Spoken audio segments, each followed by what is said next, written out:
ustedes sean neurólogos. Si no quieren ser, en buena hora. Los neurólogos en el Perú somos pocos y son bienvenidos. Pero si no, por lo menos lo que queremos es de que aprendas las cosas que tienes que saber como médico general. Y lo que siempre, lo que no me voy a cansar, es siempre repetirle un claro ejemplo. Cada vez que tú encuentres Babinski, tienes que asociar que Babinski es primera motoneurona, lesión del sistema nervioso central, sea encéfalo o sea médula espinal. ¿Y por qué? Yo también siempre lo digo, si te quedas en Chiclayo, diciembre, enero, febrero, marzo, todo lo que no mueva, todo lo que tenga una paraparesia, que es la dificultad o el déficit motor de miembros inferiores, todo aparece en los hospitales como Guillain-Barré. Entonces, si tú lo evalúas y ves que tiene Babinski, eso no puede ser Guillain-Barré, pues eso es una lesión de primera motoneurona. ¿Por qué? Porque el Guillain-Barré, como vas a ver en las clases, es una polineuroradiculopatía periférica. Entonces, cosas así tienes que llevártelo. Por eso, si vas a ser neurólogo, si quieres ser neurólogo, si te gusta la energía, ahora, si no, me interesa que sepas eso. Y si tienes, por ejemplo, a una paraparesia, o sea, que es el déficit motor de las extremidades, y que tú has encontrado Babinski, no le va a servir tomografía, pues, porque la tomografía poco o nada te va a servir, lo que interesa ahí, y ya debes estar pensando en que es una lesión medular y por tanto una resonancia magnética, para que no lo irradie al paciente. ¿Sí? Entonces, cosas así. El primer seminario es neurotuberculosis y el segundo es sobre manifestaciones neurológicas del HIV. Su examen de psiquiatría es el miércoles, ¿no? ¿A qué hora? 8:30, claro. Hoy día el grupo me dijo 5:30 porque me pareció raro, normalmente son 8:30. ¿Sí? Y ahí nos vemos. Y se van a dar cuenta que el examen de psiquiatría es 15 minutos, pues no creo que más dure. Y en cambio los chicos de neuro sí se quedan hasta el final. ¿Sí? A pesar de que en el primer examen no he salido bien, o relativamente, no he salido relativamente bien, cosa que me ha sorprendido. Para el segundo no creo, porque en la segunda unidad los temas son un poquito complicados. Y con esto va mi aclaración. Traten de esforzarse en su primer examen. ¿Sí? La primera parte de la neurología es un poco más fácil. La segunda parte sí te va a hacer líos. ¿Por qué? Porque hay miastenia gravis, síndrome de Guillain-Barré, mielitis transversa, que se parecen mucho. ¿Sí? Que se parecen mucho. Empezamos. ¿Ya lo vieron ahí? Mi nombre es Walter Gómez Esquén, me deben haber visto. Hola chicos. Lo que les quería decir es que, lo que les quería decir es que no me molesta que, si quieren, todos pueden venir a las 6:30 y les hago de una vez las dos clases de lunes y martes. No tengo problemas, pero el doctor Heredia normalmente pide martes para continuar la clase. ¿Sí? Ya coordinas con él. No tengo ningún problema. Si alguno de ustedes desea para mañana, me comunica, me crea un enlace y lo volvemos a repetir. No tengo problema. ¿Sí? Pero normalmente un solo día. Les decía, mi nombre es Walter Gómez Esquén, soy médico neurólogo. Para los que no están en mi grupo, siempre cuento algo como que soy de la primera promoción de la UDG, universidad que no existe, afortunadamente. Hice mi posgrado en la Universidad de San Marcos, en la Decana de América, que cuesta mucho, es muy exigente, pero al final vale la pena. Por eso, con eso quisiera decirles que vale la pena que se esfuercen, vale la pena que aprendan neurología, porque la neurología te va a ayudar. ¿Sí? Cuando toquemos el tema de cefaleas, vas a ver que te va a ayudar mucho. Por lo menos, si no lo quieres tratar o si no lo sabes explicar, por lo menos para que orientes a la persona cómo debería ir, sobre todo en migrante. Listo, empezamos. Infecciones del sistema nervioso central, que es el primer tema. Básicamente conocer y diferenciar las infecciones del sistema nervioso central. ¿Qué tienes? Para empezar, tienes que normalmente una infección del sistema nervioso central puede afectar a cualquier parte del neuroeje. Puede afectar el encéfalo, puede afectar la médula. Y que estas infecciones pueden ser de cualquier tipo. Pueden ser bacterias, pueden ser virus, pueden ser hongos, pueden ser parásitos. ¿Qué otra cosa más puede estar sumado a una infección del sistema nervioso central? El uso de las terapias inmunosupresoras, corticoides a largo plazo, inmunosupresores como ciclofosfamida, metotrexate, ¿sí? O inmunomoduladoras, también forma parte de eso. Hay un punto especial que es un tema de segunda unidad, que es el último, encefalitis mediada por anticuerpos autoinmunes, que tus compañeros que van al examen deben estar como locos buscando qué les puedo preguntar.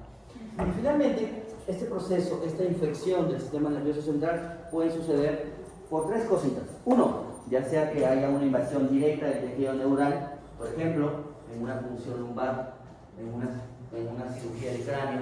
Sí, doctor, ¿puedo invadir directamente? Sí, si no te lavas las manitos, si los materiales no están correctamente esterilizados. ¿Qué más? La producción de neurotoxinas. Si ya entró una bacteria, va a producir neurotoxinas que van a malograr a las meninges. Y finalmente la tercera es básicamente por una respuesta inmune que ha sido provocada por el patógeno. Las infecciones pueden ser del tipo agudas, subagudas, crónicas. Agudas a la cabeza, las infecciones bacterianas y las virales. ¿Sí? Les decía a tus compañeros que a veces las infecciones virales como que a veces no son consideradas, no son consideradas infecciones agudas como tal. ¿Por qué? Porque como que es un subagudo. A veces pueden llegarte pacientes a la emergencia con un tiempo de enfermedad de 7 días, por ejemplo. Básicamente como una meningitis o una encefalitis viral. Pero en una meningitis o una encefalitis bacteriana, no, las bacterianas son más agresivas. En 2 o 3 días, como que ya comprometieron el nivel de la conciencia. Pueden llegar despiertos y en 2 o 3 días comienzan a estar soporosos, somnolientos. ¿Qué más tienes? Que la fiebre, ¿sí?, te puede indicar que hay un origen infeccioso. Pero recuerda que hay pacientes inmunodeprimidos, que hay pacientes lactantes, hay pacientes adultos mayores en los cuales la fiebre no se va a poder presentar. Uno de ellos, por ejemplo, el paciente diabético. Entonces, lo otro también es que deberías sospechar en quiénes, tú ya deberías sospechar que el paciente puede tener una infección del sistema nervioso central, tal vez por alguna alteración, ya sea del nivel de la conciencia o del contenido de la conciencia. Por ejemplo, hay un paciente clásico es un paciente con HIV, ¿sí? Un paciente con inmunodeficiencia congénita, un paciente con una neoplasia, un paciente con algún antecedente de trasplante. Y ahí tienes las diferentes formas de agruparlo. Una clasificación podría ser aguda y crónica. Y en la aguda, bacterial, viral y parasitológica. Y en la crónica, hongos y algunas bacterias. ¿Qué tienes en el bacterial? Dependiendo de la edad, vas a tener en los neonatos a la Listeria monocytogenes. Tal vez el más importante para que te aprendas ahora. También tienes a Streptococcus agalactiae. También. En los chicos y en adultos, ¿qué tienes a la cabeza? Lo que ya vas viendo, Streptococcus pneumoniae. No solo eso, también tienes a Neisseria meningitidis. En los inmunocompetentes, perdóname, en los inmunosuprimidos, ¿qué dice? Inmunocomprometidos, ¿sí? ¿Qué también tienes que recordar? Los Listeria monocytogenes. En las personas mayores de 50 años o en las personas diabéticas, en lo que hacen los fines de semana, en los pacientes alcohólicos, ¿sí? Tienes que pensar siempre en Listeria monocytogenes. En algunos procesos como cirugías también tendrías que estar pensando. Ya lo vamos a venir a lo cual. En el caso de las infecciones por virus, ¿qué tienes en la cabeza? Enterovirus, herpesvirus, arbovirus, HIV. De esos tendrías que recordar que el herpesvirus tendrías que tener más en cuenta. ¿Por qué? Porque el herpesvirus es la infección más común de manera esporádica. El herpesvirus. ¿Qué tienes en los parásitos? Ahí los tienes. Ni me pides que lo conozca. En los hongos vas a encontrar los famosos pacientes inmunocompetentes e inmunosuprimidos. ¿Sí? Dale, pasa. En inmunocompetentes puedes tener al famoso criptococo. Y acuérdate que hay un criptococo, en teoría, el criptococo neoformans, que aparece en los pacientes con HIV, y en teoría el criptococo gatti, que aparece en inmunocompetentes. ¿Sí? Eso es en teoría, porque ya por lo menos en estos tiempos nosotros llevamos encontrando por lo menos 2 pacientes aparentemente inmunocompetentes sin HIV, que se le ha hecho la prueba, y aparentemente salido criptococos neoformes. Y recuerda que un paciente inmunocomprometido, cándida, ¿sí?, también puede afectar. ¿Está rotando infecto? Todavía. ¿Ya rotaste? Lo debes ver en los pacientes con HIV cuando tienen lesiones blanquecinas como leche cortada en la boca. Y cuando hablamos de infecciones bacterianas, hablamos de Mycobacterium tuberculoso y lo que nunca debes olvidar, la enfermedad simuladora de todas las enfermedades, sífilis. Dale. Finalmente, doctor, ¿pero qué es la meningitis? La meningitis no es más que una afectación inflamatoria de las meninges. En especial, más que ya sabes que existen 3 meninges, 3 capas, que son la dura madre, el aracnoides y la pía madre. Más que de ellos es de las leptomeninges, más es el compromiso del aracnoides y de la pía madre, que pueden ser causadas por, ya sea por una infección o también pueden ser causadas por otras cositas como medicamentos o neoplasias. Hay un término que se llama carcinomatosis meningia y hay otros que se llaman meningitis aséptica cuando no encuentras la bacteria.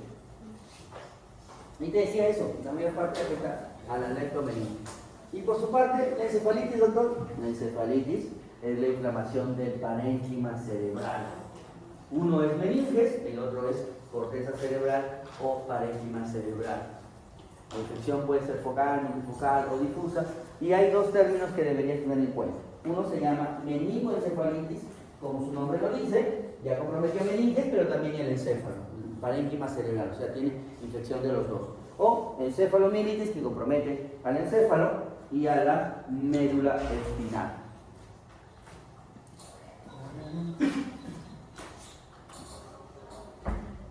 Un recordaris de la barrera hematoencefálica y de las meninges. Recuerda, la barrera hematoencefálica es un espacio estéril que ya tiene leucocitos para que se pueda defender, sí, pero que normalmente los leucocitos que encuentras en el espacio subaracnoideo tienen que ser menos de 5 células, menos de 5 leucocitos.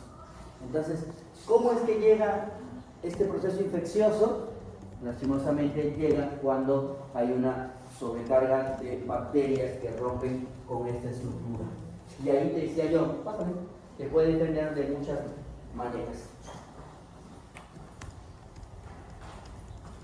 Cada vez que te hablen de meningitis tienes que acordarte de algo, que para que el paciente tenga meningitis, ¿qué es lo que tienes que encontrar? Signos meningios. ¿Y qué pasa si no encuentras signos meningios? ¿Cómo lo llamarías? ¿Qué pasa si te digo yo que llega un paciente de 30 años que se cree Superman y se tira en el segundo piso de su casa? Y es llevado por la mamá porque te dice, doctor, mi hijito se cree Superman desde hace una semana, ¿sí? Se está tirando al segundo piso, ha tenido fiebre ayer y hoy día lo traigo porque ha tenido crisis de fiebre. Tú lo examinas, lo evalúas, ¿sí? Y no tiene signos meningios. ¿Qué pensarías? ¿Qué tiene ese paciente? Recuerda que la conciencia tiene 2 formas de evaluarse. Una forma de evaluar es con el nivel de la conciencia. Y ya sabes ahí que hay soporte ligero, soporte profundo, soporte no sé qué, no sé qué. Ya te digo, te recomiendo que te aprendas de 4 cositas nada más. Despierto, que es lo que estamos nosotros. Somnoliento, que es lo que están algunos. Soporoso, que va un poquito más. Y cómodo. Recuerda que la diferencia entre somnoliento y soporoso básicamente es porque el somnoliento responde a estímulos un poco dolorosos pero suaves, la voz, ¿sí?, sonidos o movimiento táctil. En cambio, un paciente soporoso necesita un estímulo mucho más potente, ¿sí? Dolor, por ejemplo, en el lecho mundial, en el retroesternal, retromandibular, ¿sí? Entonces, si volvemos con este pacientito de 30 años, ¿qué pensarías? ¿Qué tiene este pacientito? ¿Qué está fallando? ¿Él será Superman? No. Entonces, si no es Superman, probablemente tenga un trastorno del contenido de la conciencia. ¿Sí? Si quieres, un trastorno de la conciencia, ¿sí? Pero más específicamente tiene un trastorno del contenido. Tú lo examinas y no encuentras signos meningios. ¿Qué tendrá? ¿Tendrá una meningitis? No, pues no tiene signos meningios. A eso va esa diapositiva. cuando tú encuentras a un paciente con signos de meningios, se acabó. Eso es una meningitis. ¿Y qué significa al encontrar signos de meningios? Eso, que tiene una irritación, ¿sí?, de las raíces espinales sensitivas en su trayecto aracnoideo. Por eso decía yo que normalmente, cuando tú piensas en meningitis, piensas más en aracnoides y diamante. Y entonces, Dani, sacas cuáles son los signos de meningios y vas a encontrar primero al signo de Kernel. Y lo que te dicen es que con tu mano dominante deberías tomar la región posterior cervical y hacer una flexión de cuello. Con tu mano no dominante, dicen algunos. ¿Sí? No dominante. Y con tu mano dominante poner su mano sobre su esternón o su cavidad torácica. ¿Sí? Haces una flexión y si ves que el paciente genera dolor, eso es la famosa rigidez de nuca. ¿Qué tienes con el signo de Kernel y el signo de Brusinski? Igual, ya sabes que hay dos variantes. Una variante que consiste en una flexión total del miembro inferior y ves que el paciente hace una flexión de la rodilla, signo de Kernel. Y el signo de Brusinski lo que pretendes es tratar de levantar al paciente y vas a ver que hace una flexión de las dos piernitas, ¿sí?, de las dos rodillas, perdón. Y entonces, si encuentras esas cositas, tú dirías, este paciente mínimo tiene una meningitis. Doctor, si no encuentro, ¿qué será? Psiquiátrico. Me gusta. Recuerda que ya terminaste tu rotación de psiquiatría y te debe quedar claro algo. ¿Sí? Que antes de pensar que un paciente tiene un trastorno psiquiátrico, tienes que descartar que tenga algo orgánico. Entonces, ¿qué estamos evaluando? Dos cositas, ¿no? Meningitis y encefalitis. Si no tiene meningitis, ¿qué tendrá? Encefalitis. Esa es la diferencia entre los dos. Recuerda, cada vez que te encuentres en los meningios, eso es meningitis, hasta que se demuestre lo contrario. ¿Sí? Y si no lo encuentras, probablemente tenga una encefalitis, como este jovencito que se cree Superman. ¿Por qué se creía Superman? ¿Dónde están las funciones cerebrales superiores en el encéfalo? ¿Dónde está la náusea, la praxia? ¿Dónde está la palabra espontánea, el lenguaje, la comprensión, la atención, el cálculo matemático? En la corteza cerebral, en el parénquima cerebral. ¿Y qué es una encefalitis? Una infección del parénquima cerebral. ¿Sí? Doctor, ¿por qué no nos habla de la famosa triada clásica de la meningitis? Trastorno de la conciencia, alteración de la conciencia, rigidez de nuca y fiebre. Porque mira lo que dice la revista Continuum, que es de la Academia Americana de Neurología, en 2022. A todos los pacientes que encontraron con meningitis, ¿qué pasaba? La cefalea solo lo presentaba el 50% de los pacientes. La fiebre, el 85%. Pero la famosa triada que te deben haber enseñado, solo el 42%. Pero si tú combinabas dos síntomas, te daban una probabilidad del 95%. Así que lo que te voy a pedir es que saques de tu cabecita que meningitis es una famosa triada. Porque si tú me preguntas, ni siquiera te lo voy a preguntar en el examen. Porque ya no puedes esa triada. ¿Sí? Trata de juntar dos cositas y con esas ya tienes. ¿Qué pasa si el paciente llega, ¿sí?, y no tiene fiebre? Porque de repente es diabético, de repente es HIV. Un jovencito de 30 años puede tener HIV, tú no sabes. Ya se le encuentra rigidez de nuca, puede tener meningitis, pero está despierto de repente. ¿Sí? Por eso, acuérdate de ese cuadrito. La triada. ¿Cómo?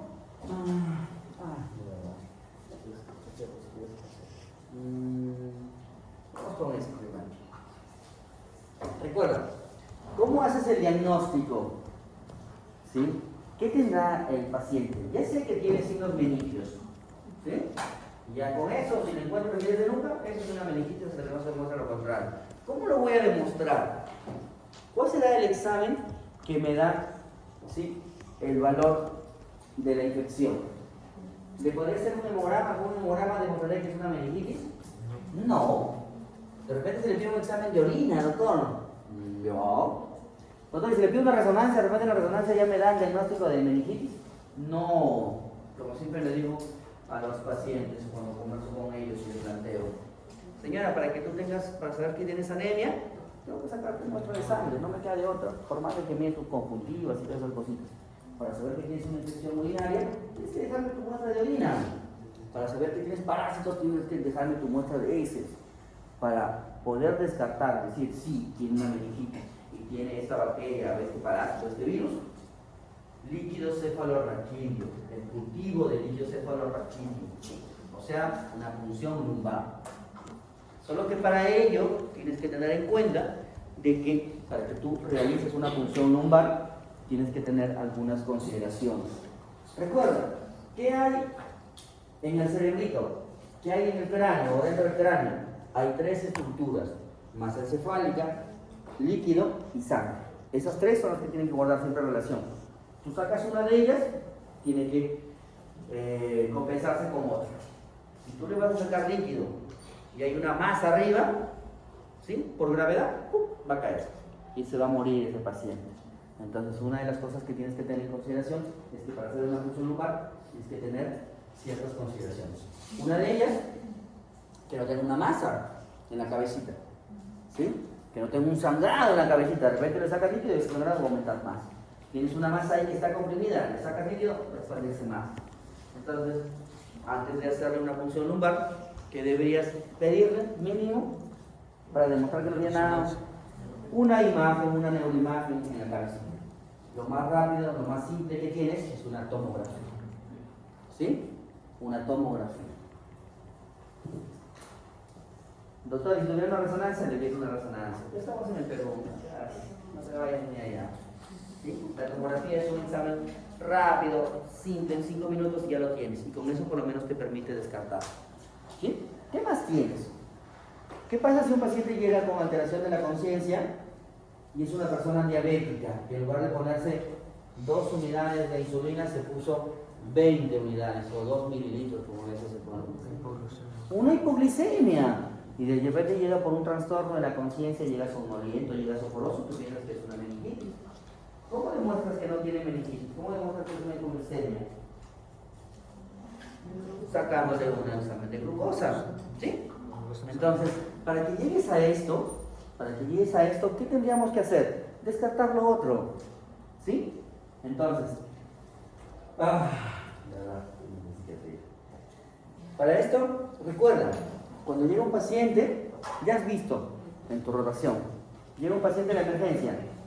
Primero, las funciones vitales: frecuencia cardíaca, saturación de oxígeno, frecuencia respiratoria, presión arterial. Y luego, ¿qué hacemos? Normalmente le hacemos todo un panel de exámenes que les suelo llamar, o que normalmente algunos lo llaman así, perfil metabólico: glucosa, ¿sí? Perfil hepático. De repente es un paciente de 50 años, hepatópata, cirrótico, hace 3 días no ha hecho caquita y está con un trastorno de la conciencia. Entonces, para mí es una meningitis. No, te sacas y está, le pones su lactulosa o su evapor y el paciente comienza a despertar.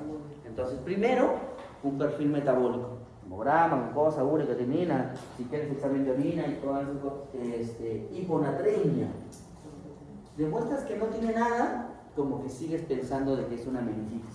Ahora vas a una tomografía, ¿sí? Pero finalmente terminas en eso, en la exploración del líquido cefalorraquídeo. Y cuando hablamos de la exploración del líquido cefalorraquídeo, te traje 2 tablitas, una de Nature y una de la Academia del Continuum. Básicamente para decirte de que nunca te debes olvidar de esto. ¿Cuántos son los leucocitos normales en el líquido cefalorraquídeo? Y como ves, tiene que ser menos de 5. Y normalmente, ¿quiénes son? Son linfocitos. En la de arriba también hay valores para bacteria, meningitis bacteriana, meningitis viral y meningitis tuberculosa. Igual que acá, meningitis bacteriana, meningitis viral, meningitis granulomatosa como tuberculosa y el resto. ¿Sí? Vamos a trabajar con este cuadrito de abajo. Entonces, normalmente los leucocitos normales tienen que ser menos de 5. Se dice que cuando hay una infección bacteriana tendrían que ser más de 500. Y cuando es viral tiene que ser entre 10 y 500. Y cuando es una meningitis tuberculosa, por ejemplo, debería ser de 10 a 10.000. ¿Y quién va a predominar? Recuerda, si es una infección bacteriana, va a predominar los polimorfos nucleares. Y si es una infección viral, va a predominar los linfocitos. Y si es una infección crónica, como es la tuberculosis, va a predominar los linfocitos en estadio crónico. porque siempre tienes que recordar que hay una pregunta con trampa. En las primeras fases de la tuberculosis lo que predomina es los polimorfos nucleares y después de eso pasan a ser linfocitos. ¿Cómo estará la glucosa? Normalmente la glucosa debería ser más del 40% de la glucosa basal, de la glucosa en sangre, ¿sí? Entonces cada vez que, por protocolo, en el mundo lo que se hace es cuando haces una punción lumbar, le tienes que tomar un hemoglucotest al paciente para que compares esto, ¿sí? En el Perú, y ya viste en el hospital, no hay que ir a de hemoglucotest, ya no le das ni siquiera le toman y comparan con la primera glucosa de la mañana. ¿Cuándo pensarías que es una meningitis bacteriana? Cuando normalmente la glucosa está por debajo del 40% de la glucosa sanguínea. En una meningitis viral, por encima del 40%. Y en la meningitis tuberculosa, por debajo. Aquí un punto para explicar. Vas a comenzar a ver algunos términos, como por ejemplo, pleocitosis. ¿Qué significa pleocitosis? Pleocitosis significa un líquido cefalorraquídeo patológico. No te van a decir en tu pregunta de examen, no te van a decir el paciente con 40 células, 50 células. No, te van a poner el término pleocitosis y tú tendrías que interpretar que pleocitosis significa que es un líquido cefalorraquídeo patológico. A predominio linfocítico, ya te están diciendo el predominio celular. Pero cuando te hablen de glucosa, te van a hablar de los términos hipoglucorraquia. Ahora, hipoglucorraquia, para decirte que hay menos del 40% de la glucosa basal. Hipoglucorraquia. ¿Sí? Normoglucorraquia. No hay hiper. Normalmente es normoglucorraquia o hipoglucorraquia. ¿Y qué tienes que saber de estas dos? Es que la que más tiene hipoglucorraquia, si quieres verlo así, una hipoglucorraquia al suelo, ¿sí? Es la meningitis tuberculosa. Sí, ¿sabes? Una meningitis tuberculosa. Mientras que la meningitis viral, por ejemplo, vamos a suponer que en sangre le salió 100 de glucosa, ¿sí? En una meningitis bacteriana, el paciente puede tener 35 de glucosa. Pero y la meningitis tuberculosa está en 5, se tira al piso, ¿sí? Como tú eres. ¿Y qué haces con las proteínas, doctor? ¿Cómo son las proteínas en el líquido cefalorraquídeo? No, lo normal es que sea de 1 a 35. Vas a encontrar otros puntos acerca de la proteína. Por ejemplo, algunos que pueden decir que las proteínas normalmente pueden ir de 35 a 45. O como están arriba, 0.60 gramos por litro. ¿Sí? No te lo dejaba más. 0.35, de 1 a 35 miligramos por decilitro. Nuevamente, en la meningitis bacteriana lo que se dice es de que el paciente debería tener hiperproteinorraquia. ¿Sí? Proteínas elevadas, hiperproteinorraquia. En las meningitis virales también hay hiperproteinorraquia. Y en la meningitis tuberculosa, ¿sí? También hiperproteinorraquia. Acuérdate de eso. Solo que vas a tener que asociar. Recuerda, en el primero, en la bacteriana, hay hiperproteinorraquia y en el caso de la glucosa, hipoglucorraquia. En las meningitis virales, lo que se dice es de que vas a tener hiperproteinorraquia con glucosa normal o ligeramente disminuida, o una ligera hipoglucorraquia. Y en la meningitis tuberculosa, hiperproteinorraquia, pero lo que más te llama la atención, o lo que te llama la atención, es que la hipoglucorraquia es muy marcada. Ya te dije, se tira al piso la glucosa. ¿Y eso cómo lo descubres? ¿Cómo se llama ese examen donde tú le sacas líquido cefalorraquídeo a un paciente? Listo, te dice ya, interno, vaya al hospital, vas al laboratorio, aquí traigo el líquido cefalorraquídeo. ¿Cómo se llamará este proceso para que tengan este resultado? Recuerda, esto se llama citoquímico. Ese estudio se llama citoquímico del líquido cefalorraquídeo.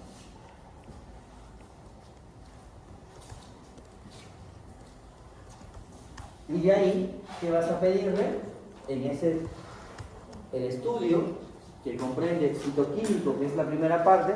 Aparte de eso, le puedes pedir tinción GRAM, que te permite diferenciar los gram positivos de los gram negativos. BDRL para sífilis, que ya demostré que la sífilis puede ir para infección crónica. Tinta china, que es para los honguitos. Y finalmente, lo que más nos interesa, o lo que va a darte el diagnóstico, es el cultivo del líquido cefalorraquídeo. Esos estudios son los que tienes que hacer cuando tienes un líquido cefalorraquídeo. Ahora, como ya estamos en el 2025, la ciencia ha aumentado, ha mejorado, perdóname, ¿sí? Se ha modernizado, y parte de eso ya llegó a Chiclayo, ¿sí? Te digo porque sí. Cuando comenzó a aparecer esto, por lo menos yo lo vi en el 2016, sí, parecía algo fuera de serie, parecía que estuvieras en las series americanas, porque normalmente hay una prueba que se llama, o mejor dicho, hay una prueba que trabaja con PCR, con reacción de cadena polimerasa, o sea, a otro nivel, ¿sí? Que solo con 2 gotitas de líquido cefalorraquídeo puedes identificar todas esos 13 gérmenes, que más son 13 gérmenes. Streptococcus pneumoniae, Listeria meningitis, Agalactiae, Haemophilus influenza, Listeria monocytogenes, E. coli K1, herpes simplex tipo 1 y 2, herpes virus humano tipo 6, citomegalovirus, enterovirus, pachovirus, varicela zoster y criptococo. Pero no te diferencia si es neoformans o gas, y solo utiliza 2 gotitas de cefalorraquídeo. Y el resultado normalmente está en 1 hora. ¿Sí? ¿Esa es una ayuda? Sí, yo te diría que sí, por lo menos yo sí lo he empleado. Es como una tira reactiva, ¿te acuerdas? Cuando hacías su práctica de fisiología para ver si la orina tenía glucosa, demasiada glucosa, y ponían una tira reactiva, ¿sí? En tus tiempos, en mis tiempos está dulce la orina. ¿Sí? Nada. ¿Te acuerdas que comparabas y decías, aquí está atrás el rótulo del envase, venía para que lo comparara? Así es más o menos eso sí lo he hecho. Entonces, y más o menos a tu derecha tienes un cuadrito de más o menos cómo es que llegas al diagnóstico de cada microorganismo. Por ejemplo, esto es lo que debería hacerse en el mundo, ¿sí? Es lo que deberíamos hacer. Mira, por ejemplo, acá. Este honguito que se llama criptococo, lo mejor es el antígeno criptococoso. ¿Lo tenemos en el Perú? Sí, probablemente, pero no lo tiene así ni lo tiene de salud, por si acaso. No tiene. Normalmente se manda de forma privada y es muy costoso. ¿Qué tenemos acá? Tenemos la famosa tinta china, que ya te decía, el cultivo del líquido cefalorraquídeo. Y arriba te estoy dejando en claro que el cultivo del líquido cefalorraquídeo es la prueba Gold Standard. ¿Sí? Eso es para que lo mides. Sigamos. Ahora sí, te decía yo acerca de las bacterias. ¿Qué bacterias van a predominar sobre qué grupo etario más predomina?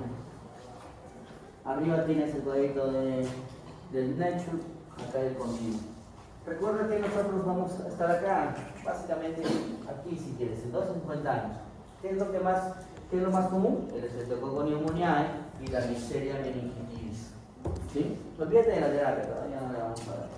¿Qué tienes en las personas de más de 50 años? El Streptococcus pneumoniae, Listeria monocytogenes, y ya viste que hay una bacteria que se llama Listeria monocytogenes, que tienes que preocuparte en personas de más de 50 años, diabéticos, alcohólicos o todo lo que tú consideres inmunosuprimidos, incluyendo el HIV. Y lo vuelves a ver acá, cuando dices inmunosupresión, neumonía, Listeria y salmonella. Así que si te preguntan, ahí lo tienes. No te voy a hablar de los delitos, que ya lo vas a ver cuando rompes pediatría. Esto ya lo vimos.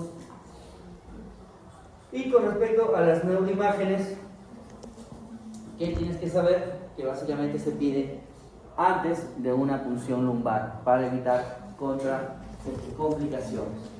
¿Sí? Básicamente para eso. En un mundo ideal, ahora incluso te dicen que no es necesario que le pidas. Hacer algunas cositas como que no sería necesario.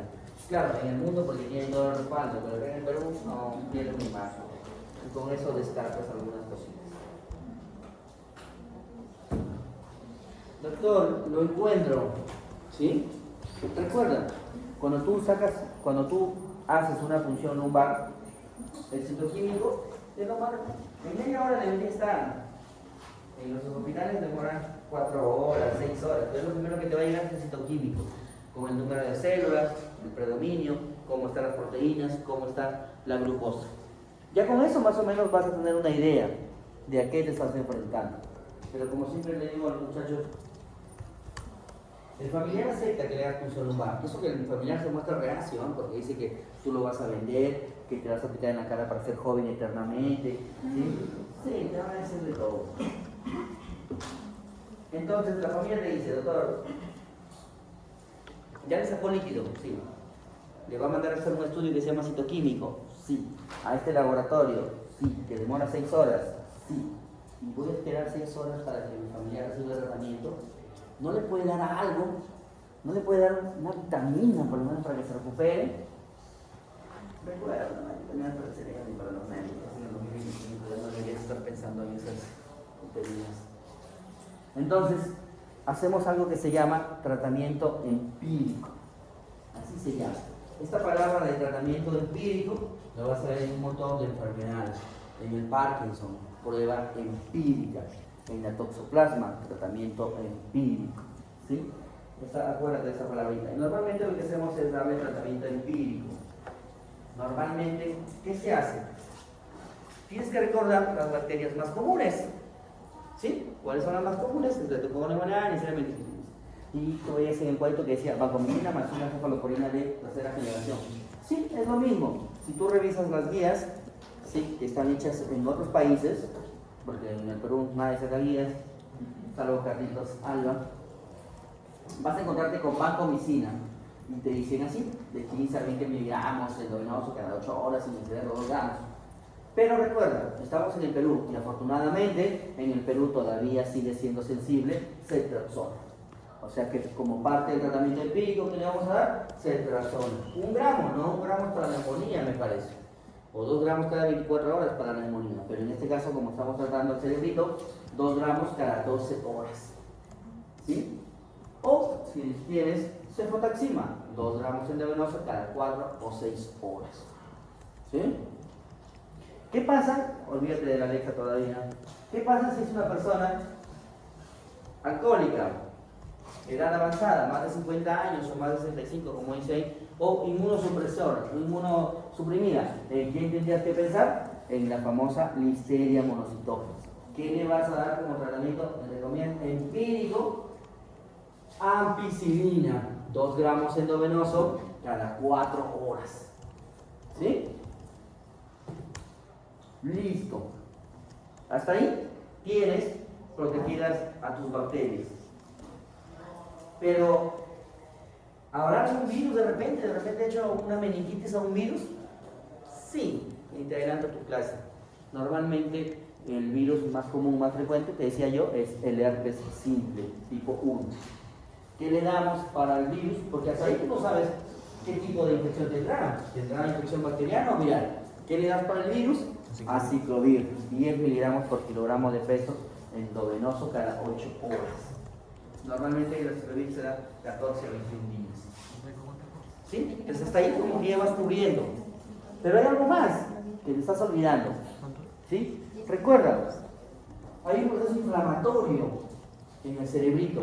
Y este proceso inflamatorio básicamente es lo que le va a llevar, 1, a las complicaciones, 2, a las secuelas, o 3, a la muerte del paciente. Entonces, ¿qué vamos a hacer uso? Vamos a hacer uso de la dexametasona, a 0.15 miligramos endovenoso cada 6 horas por 4 días únicamente. 4 días. De ahí, ¿sí?, se corta de manera. No hay tapering off, no hay desescalamiento que le voy a seguir bajando. No, acá nada más. Le das 4 días y se acabó. Solo que probablemente te esté surgiendo la duda. Tú dices, doctor, espere, 10 cada 6 horas, o sea, 4 veces al día. 10 por 4 son 40. 40 miligramos de dexametasona le voy a dar al paciente. ¿No será mucho, doctor? ¿No será equivocado? ¿Qué dices? ¿Estaría bien con 40? De delegada. Es la que va a pagar plata todas las clases. ¿Qué te parece? ¿Estará bien 40 miligramos? ¿Le darías a un paciente 40 miligramos? Los chicos de la CIPAN dicen que no, que es mucho. Es la misma pregunta que les hago. ¿Tú qué dices? ¿No te parece mucho 40 miligramos? Es un montón. Sí, lo que yo les digo, chicos. Sí, y hago siempre esta pregunta, básicamente para que analices, para que cuando alguien te vuelva a preguntar, no caigas. ¿Sí? Esto es lo que se hace en el mundo. Esto es lo que se le ofrece a un paciente del mundo. ¿Cómo le vas a negar esta posibilidad a un paciente peruano? Pobre, mísero. No, haz lo que hacen en otros sitios, que se investigan. Por eso garantías, porque en el comenzamos va a ver cuál sería la dosis más apropiada, más oportuna. Y básicamente el corticoide se da porque con eso vas a evitar lo que te digo, las secuelas. ¿Sí? Por ejemplo, que quede sordito, la hipoacusia. Entonces, dale, no tengas miedo. Doctor, ¿y si es diabético? Para eso está la insulina, hijo. Para eso ha rotado endocrino, ya te enseñaron que normalmente le puedes dar 0.2 o 0.3 unidades por kilo de peso y todas las cosas, que 2 veces en la mañana, entonces en la noche. No hay problema, dale, no tengas miedo. ¿Sí? Es lo que se hace en el mundo. 10 miligramos endovenoso cada 6 horas por 4 días. Y de ahí lo cortas. No es necesario que se recapitule. Nunca lo hagas. Yo lo vengo haciendo desde el 2016, que la primera vez que me enfrenté a esto y también dije, ¿no será 40? ¿No será mucho? No, se maneja así. 40, doctor. 40, 4 días. ¿Sí? Listo, eso no pasa por unos días. Lo que sí te puedes decir es que, doctor, pero yo he visto, yo he leído que dicen que para las infecciones virales ya no se dan, o no se da, se discute. Ahí podemos seguir discutiendo. En 2025 te diría, cuando yo empecé esto, en 2016 decían que no se debería dar virales. En 2017 dijeron que sí, y desde ahí lo uso hasta, lo sigo usando hasta ahora. Pero ahora como que los estudios dicen que como que en virales parece que no ayuda mucho. Pero hasta ahora no hay nada publicado, no hay una guía que dice que no lo deberías dar en virales. Así que dale. ¿Sí? Entonces, ya sabes, tratamiento empírico. Si tú estás pensando que el paciente tiene una meningitis o una encefalitis, ya viste la diferencia, signo de meningitis, no tiene el otro, ¿sí? Y todo va para eso. Ceftriaxona, si es mayor de 65 años, alcohol y todas esas cosas, ampicilina, aciclovir para que la protejas del virus, ¿sí? Y dexametasona. No te olvides, ¿sí? Tratamiento empírico, acuérdate, ¿eh? Yo no quiero que te quejes. Y ahí tienes, mira, y ahí sigues teniendo más acerca del tratamiento empírico, acerca de cómo deberías darle, por qué deberías darle, ¿sí? Y lo que quiero que prestes atención es a los días que están arriba. ¿De quién es de arriba? Es de la sociedad, creo que es de la INSA, es de las infecciones. Sí, de la INSA. Es de la INSA, de la Asociación Americana de Enfermedades Infecciosas. Y en el abajo sí es del continuo. ¿Y qué te dice? Simple. Si encuentras en tu cultivo estreptococcus pneumoniae, ¿cuántos días le vas a dar? 10 a 14 días. Si encuentras listeria, acuérdate, la listeria sí o sí 21 días. Listeria meningitis 7 días. El resto, ya, no mucho. ¿Sí? ¿Y qué pasa si te digo que mientras tú esperabas el cultivo de líquido cefalorraquídeo, el citoquímico te dice que el paciente tiene 50 células, proteínas en 50 y una glucosa, con una glucosa basal de 100, lo tiene en 35? ¿Qué tipo de infección tendrá? ¿Tendrá bacteriana o tendrá viral? ¿Qué dijo, doctor? Glucosa en sangre, 100. El líquido cefalorraquídeo, 500 células ya, 500 células. ¿Sí? A predominio polimorfo nuclear. Proteínas, 50. Glucosa, 38. Dale, ¿qué tiene? Viral, bacteriana, porongo, corporales. Ya te dije. ¿Qué seguimos? Seguimos con más de tratamiento para que te acuerdes. ¿Sí? Y esto quería mostrarte. Complicaciones de la meningitis. Por eso es que vas a escuchar siempre en neurología, tiempo es cerebro. ¿Sí? Ah, por cierto, ustedes a los que les toque rotar los días miércoles, ¿ya?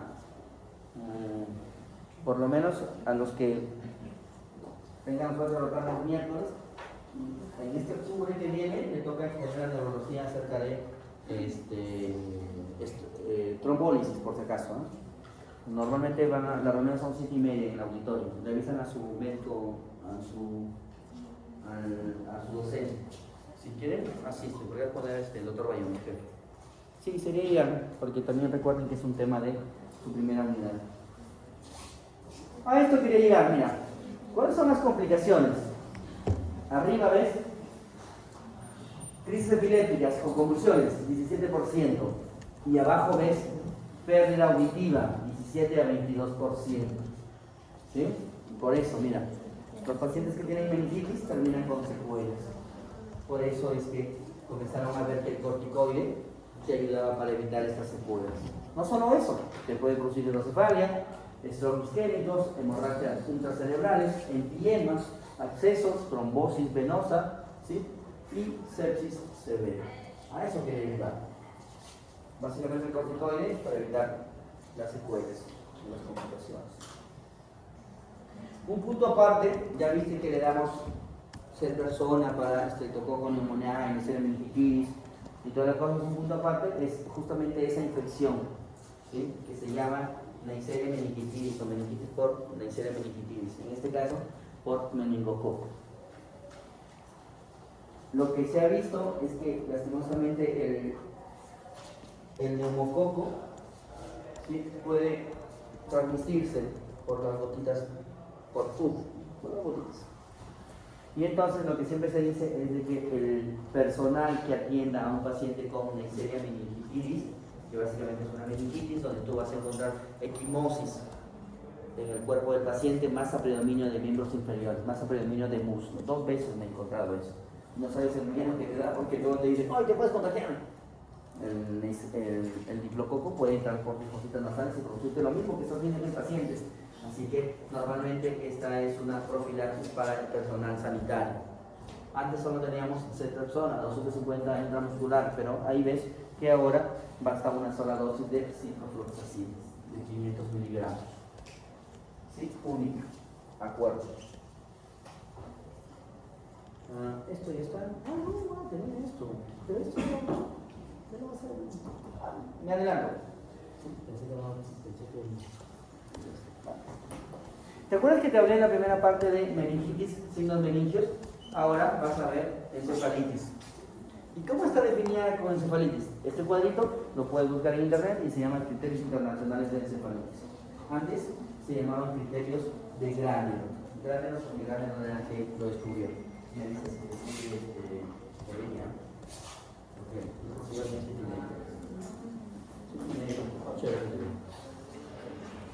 Entonces, a diferencia de la meningitis, que tiene signos meningios, donde de hecho ya que el paciente se compromete mucho más rápido, puede llegar despierto, de los 2 días ya está somnoliento, soporoso, las encefalitis son un poquito más pausadas, ¿sí? Por ejemplo, ¿cómo empieza el cuadro? Empieza con esa palabrita, encefalopatía. Aunque, así lo llamo, aunque en 2025, en la última actualización que he leído, dice que ya no debería emplear ese término encefalopatía, pero sigue empleando. Entonces tú dices, doctor, yo he escuchado, o la vez pasada escuché encefalopatía hepática, que es cuando, sí, lo mismo, ¿sí? Pero mira lo que dice la definición. La definición te habla de un trastorno de la memoria, lógico, corteza cerebral. Pero mira lo original, un trastorno psiquiátrico, lo que acabas de ver, mira. Cuidado por eso. ¿Ves? Por eso los chicos de su primer examen no sabían si estaban dando psiquiatría o estaban dando neurología. Porque dicen, ¿sí? O síntomas psiquiátricos. ¿Qué te he contado yo? ¿Por qué llega el chiquito de 30 años a la emergencia? ¿Por qué lo trae la mamá? Porque aparte de que tiene fiebre y convulsiona, ¿sí? Está alucinando. ¿Dónde has visto esa cosita de alucinación? Psiquiatría. Por eso. ¿Qué pasa si te llega un abuelito de 60 años y te dice, señor, buenos días, ¿cómo se llama? Soy León 14. ¿Tú qué dices? Esto lo dice la psiquiatría. Y entonces, es más, te vas a dejar seguro risperidona, olanzapina, quetiapina. No, ten mucho cuidado, ¿sí? Por eso me parece que ese cuadrito es más interesante. Mira, inicio agudo o subagudo del nivel alterado de la conciencia, letárgico o cambios en la personalidad, déficit en la memoria a corto plazo o síntomas psiquiátricos. Ya con eso deberías estar alerta. O sea que ahora, cuando tú escuches a un paciente que te dice eso, no vayas a pensar que es psiquiátrico. Recuerda, lo que te ha dicho es psiquiatría. Primero tienes que tratar lo orgánico, ¿sí?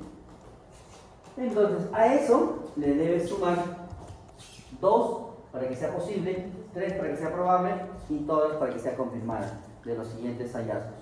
Nuevos hallazgos focales del sistema nervioso central. Un déficit motor, ya sabes que la corteza cerebral, parénquima cerebral, como es una infección, puede afectar, sí, un déficit focal. Crisis epilépticas, que antes no las tenían, o no están explicadas. Pleocitosis, ya sabes qué es pleocitosis, más de células, ¿sí? Anomalías en el electrocefalograma, un examen que normalmente hacemos, o, como ves ahí, que es resonancia magnética. Mira, pero la resonancia no lo pides por lujo, no, básicamente cuando sospechas más que es una enfermedad viral, pero ya le tomaste una tomografía para hacer la función lumbar. La resonancia básicamente es porque en el protocolo FLAIR, y ya te enseñaron ya que es el protocolo FLAIR en diagnóstico por imágenes, ¿verdad? Sí te han dicho que es un T2 con fluido atenuado. Dime que sí te han dicho así. Bueno, ya, ahora verás en prácticas. Sí, en el protocolo FLAIR vas a ver hiperintensidades en la región frontal y en la región temporal, que son clásicas de infección por virus de herpes simple. ¿Sí? ¿Qué más? Doctor, ¿y la fiebre? Mira, para que veas. Mira la fiebre. Por eso digo que ese famoso triángulo que en algún momento te enseñaron, por favor, sácatelo. ¿Sí? Sigamos. ¿Qué está ahí? Que el virus del herpes simple es la causa más común de manera esporádica. Nuevamente lo que ya hablamos acerca del FilmArray, nuevamente el líquido, y ahí tienes el virus del herpes simple, ¿sí? Afecta al lóbulo temporal y afecta al lóbulo frontal. Y ahí tienes hiperintensidades en la región frontotemporal, que probablemente en tu computadora lo veas mejor. Tratamiento, ya te dije. Aciclovir, 10 miligramos por kilogramo de peso, ¿sí? Endovenoso, cada 8 horas, ¿sí? Por 14 a 21 días. Solo que hay un pequeño detalle, siempre recuerda, ¿sí? Siempre recuerda, cada vez que tú leas un medicamento o sepas que un medicamento sirve para una cosa, siempre leen o preguntan por sus efectos adversos. ¿Por qué? Porque la aciclovir se puede producir insuficiencia renal por cristales, precipita cristal. Entonces lo que normalmente hacemos es hidratarlo antes de ponerle aciclovir. Lo hidratamos con un chorrito de cloruro de sodio. ¿Cuánto sería lo ideal? Va a depender, lo que le digo a los muchachos. Tendrías que decirme cuánto es el requerimiento de agua en mililitros por kilo de peso. ¿Por qué escuchas que te piden que tomes 2 litros de agua al día? O 1,5 litros. Bueno, en mi caso, enano, 1,5 litros. 1,2 litros ya. ¿Por qué crees? ¿Cuánto es el requerimiento de agua en mililitros por kilo de peso? Delegada. ¿Cuánto? Dale. ¿Cuánto? 60% es el volumen del agua que tenemos. No, pero yo te pregunto el requerimiento. Dale, eso le puedes preguntar. Cuando encuentres a un internista, le preguntes eso. Sigamos. Y por eso lo necesitamos hidratar. Normalmente lo hidratamos con un bolo de 300, un bolo de 150, un bolo de 150, normalmente así. Normalmente lo sacamos, ya cuando te olvidas de eso, lo sacas al otro. ¿Sí? Y ahí tienes para el resto, mira, para varicela, para citomegalovirus. Estas son preguntas que no le igual, ya no ¿se acuerda? Para que el Mycobacterium tuberculoso, no voy a explayarme más porque se supone que los chicos del grupo lunes que estuvo conmigo tienen que hacer sobre neurotuberculosis y el sistema nervioso central. Recuerda, ¿qué tienes que ver? Que el Mycobacterium tuberculoso es un bacilo ácido no resistente, que para que pueda llegar al cerebrito normalmente tiene que haber una infección primaria. ¿Qué recuerdas de esto? ¿Recuerdas neumo? ¿Qué te decían? Que había una infección primaria que se quedaba en el pulmón y que como que se protegía, ¿sí? Y que por alguna cosa de la vida, ¿sí? Porque te metiste con la persona equivocada, como que se reactiva, porque bajas tus defensas. Y esta vez la infección ya no va al pulmón, ya no se va a quedar solo en el pulmón, sino esta vez se disemina y llega al cerebrito. ¿Sí? Y en el cerebrito va a producir el famoso, todo el proceso inflamatorio que puedas ver. Entonces siempre recuerda, cada vez que te hablen de meningitis tuberculosa o tuberculosis del sistema nervioso central, ese pacientito, lo primero que deberías pensar es que ¿es inmunocompetente o tira más para inmunosuprimido? Tiene que tirar más para inmunosuprimido. Y a la cabeza, si tú tienes adolescente, tienes que ponerte a pensar en HIV. Así que no le creas cuando te dice que es soltero, que no ha tenido pareja, ¿sí? No le creas, sobre todo cuando te diga que cría gato, que le gustan los gatitos. No le creas cuando veas sus poquitos en la barriga, no le creas eso. Ten cuidado porque el HIV está, siempre lo digo yo, a la vuelta del esquina. Y mira, ¿qué cositas podría presentar un paciente con HIV? Fiebre, cualquiera, un proceso infeccioso, fiebre, neumonía, fiebre. Dolor de cabeza, puede ser una migraña, puede ser una cefalea tensional, vómitos, ahí sí como que ya más o menos, fotofobia, también, anorexia, rigidez de nuca, ahí sí ya me habla de una meningitis, alteración de la conciencia, cualquier cosa. Un stroke también lo puede dar una meningitis bacteriana. Paraparesia, cuando compromete, ya te dije, no te he dicho todo eso. Sí, paraparesia, ya te he dicho que es el déficit motor de las piernitas, ¿sí? Déficit focal, un bracito, o crisis epilépticas. De todos esos síntomas, ¿cuál crees que a la larga se ha visto que es lo que más predomina en un paciente con meningitis tuberculosa? Un síntoma de esos que ves ahí en la pizarra. Delegada. ¿Cuál crees de todos? Cefalea. Muy bien, cefalea. A la larga, los estudios en forma retrospectiva, cuando encontramos a un paciente con meningitis tuberculosa, le preguntamos, señor, ¿y qué es lo que más nos mata? El dolor de cabeza. Venía con 3 meses, 6 meses, 1 año de cefalea. ¿Sí? Y de esos últimos 3, que son la parálisis del tercer nervio craneal, del sexto y del séptimo nervio craneal, ¿cuál crees que es el más afectado? Delegada. ¿Cuál crees? ¿Oh? El séptimo. Todos, pasar la frontera también a los chiquitos, todos se fueron al tercero, todos se fueron al séptimo, por lo que estoy dejando en el centro. Recuerda, el nervio más común, más frecuente, más comúnmente afectado en la meningitis tuberculosa es el sexto nervio craneal. Doctor, ¿y por qué? Eso te lo van a explicar tus compañeritos que van a hacer el seminario. ¿Qué te van a decir? Te van a decir que el micobacterio tuberculoso tiene predilección. ¿Por qué parte del encéfalo? Por la base. ¿Sí? Por la base. ¿Y quién está en la base del cerebrito? El tronco cerebral. ¿Dónde están los nerviositos? ¿Dónde nacen los nerviositos oculomotores? En la base. ¿Sí? En este caso, el sexo nace delegada. ¿En el mesencéfalo o en el puente? Puente, recuerda, en el mesencéfalo, el tercero y el cuarto.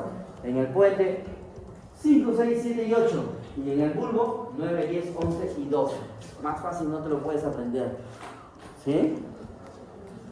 Listo. Sigamos.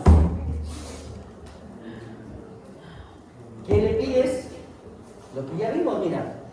Si llega un paciente, ya te dije, perfil metabólico, una radiografía de tórax, una tomografía de tórax, una resonancia si vas sospechando de que todo más tira para esto. Y ahí está, mira, lo que le deberías pedir en un líquido cefalorraquídeo.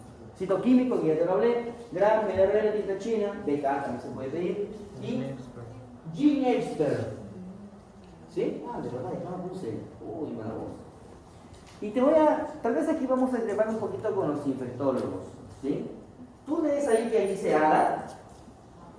Doctor, ¿dónde está el ADA? Se olvidó del ADA, que es lo más importante para la meningitis tuberculosa. Eso te pasa por no leer, hijo. ¿Sí? Por lo menos si vas al hospital donde trabajo, que es el hospital regional, vas a ver que las evaluaciones que hacemos los 4 neurólogos que somos, ninguno de nosotros pedimos ADA. ¿Y por qué? Porque el ADA no se pide, pues. Mira, tienes al Gene Expert, que trabaja con genética, ¿sí? Que es más exhaustivo, ¿sí? Cada vez más, recuerda, cada vez más los medicamentos o la biología está entrando a eso, a PCR o a genética, a gen, ¿sí? Y el Gene Expert tiene que ver con eso. Entonces es mucho más específico que el ADA. Es más, en el artículo de septiembre de 2025 de Lancet dice que no deberías pedir ADA. Por ahí lo tengo, si gustas te lo leo porque no lo puse, si no te lo mando después, ¿sí? Entonces, solo que tienes que, para Gene Expert, 2 mililitros, o sea, 40 gotitas. Y para que un cultivo te salga positivo, tienes que tener siempre 6 mililitros. Eso es lo que me olvidé decirles. Normalmente, lo que vieron, por ejemplo, es que, ¿por qué en algunos países el líquido cefalorraquídeo, cuando haces tu cultivo de líquido, sale negativo? ¿Por qué crees que pasa eso? Pasa eso porque normalmente la muestra es insuficiente.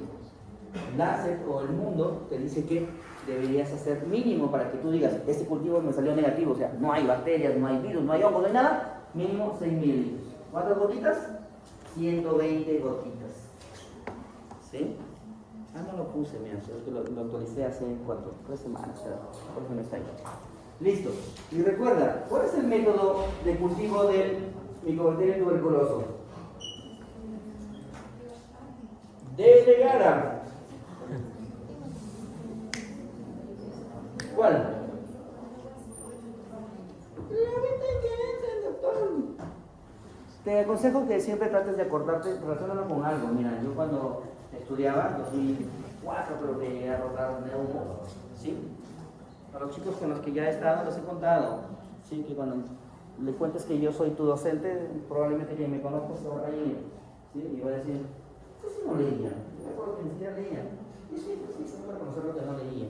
Pero ahora sí te digo, no hagas eso, ponte a leer, es la mejor manera, ¿sí? Hasta los 30 años tienes para aprender un montón de cosas y esas cosas van a quedar de reserva. Después de los 30 años te va a costar un poquito más. Yo la gente como que estudiando a leer todos los días. Todavía tengo ahí mi traducción de Parkinson que todavía no termino de leer, ¿sí? Y siempre me acuerdo de esto, no me pendiente, doctor. ¿Por qué? Porque en mi grupito estaba Noemí, estaba Lucía, que siempre leían.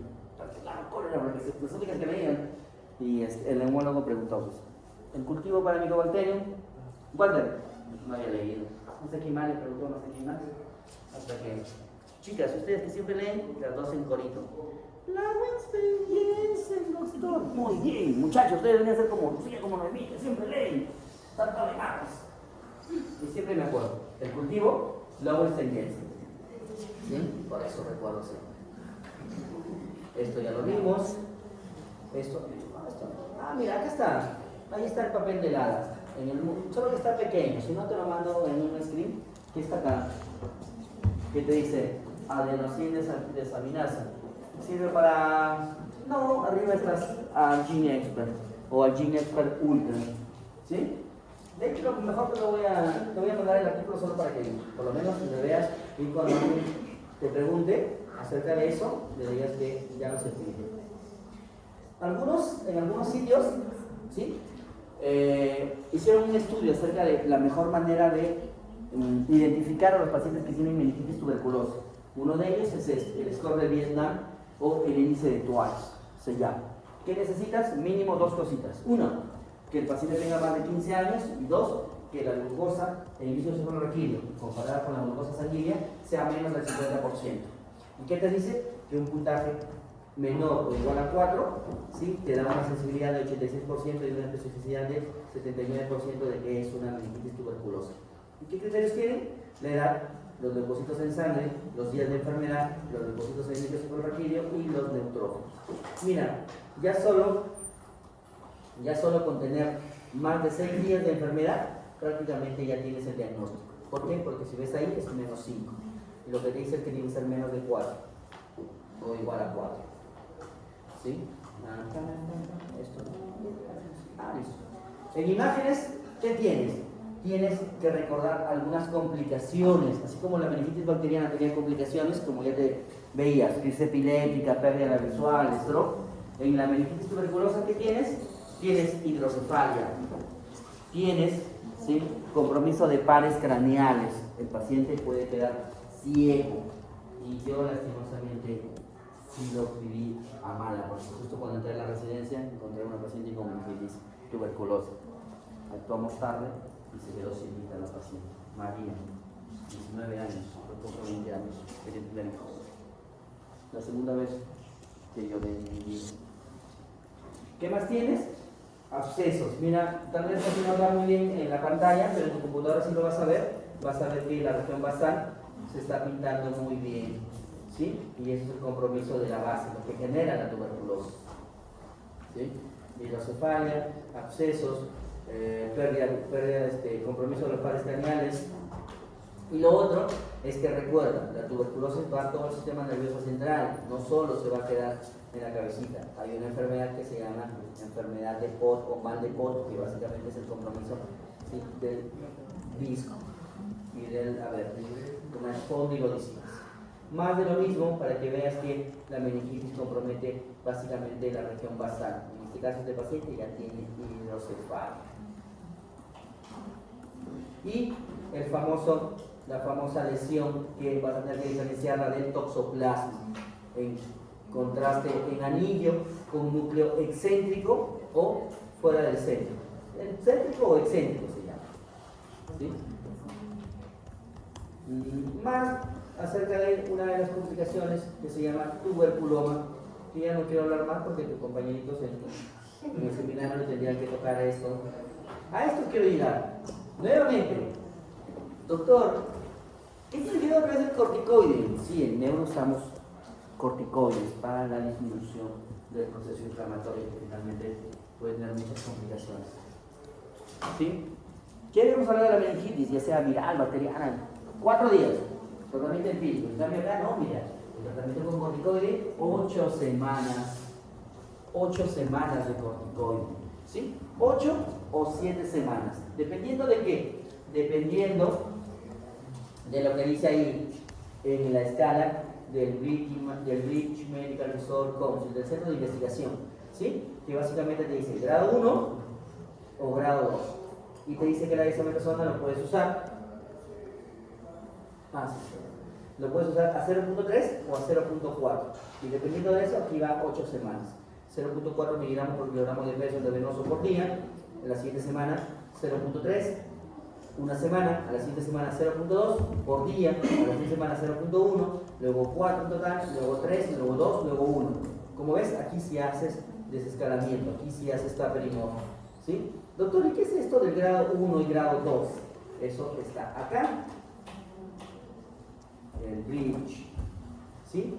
Ahí está, grado 1, el hecho de que el paciente esté alerta y esté orientado y no haya déficit neurológico focal. Y el grado 2 se divide en dos, algo con largo 14, de 10 a 14 y con largo de 15. Y la escala 3, el grado 3 es con la escala de largo menor de 10 con o sin déficit neurológico. Y ahí están las complicaciones: hidrocefalia, aumento de la presión intracerebral, compromiso de pares craneales, reacción paradojal, que significa que el paciente comienza a tomar el tratamiento y en lugar de mejorar, empeora, como el famoso iris que has visto en HIV, como el proceso inflamatorio, ¿sí? Y la otra complicación que suele darse es una hiponatremia. Y ahí vas a tener que recordar dos cositas, ¿sí? Cerebro perdedor de sal o por un CIJAR. Pierde sodio por síndrome de hormona diurética o por un cerebro perdedor de sal. En este caso es más por cerebro perdedor de sal. Por caso es hiponatremia. Listo. ¿Alguna pregunta?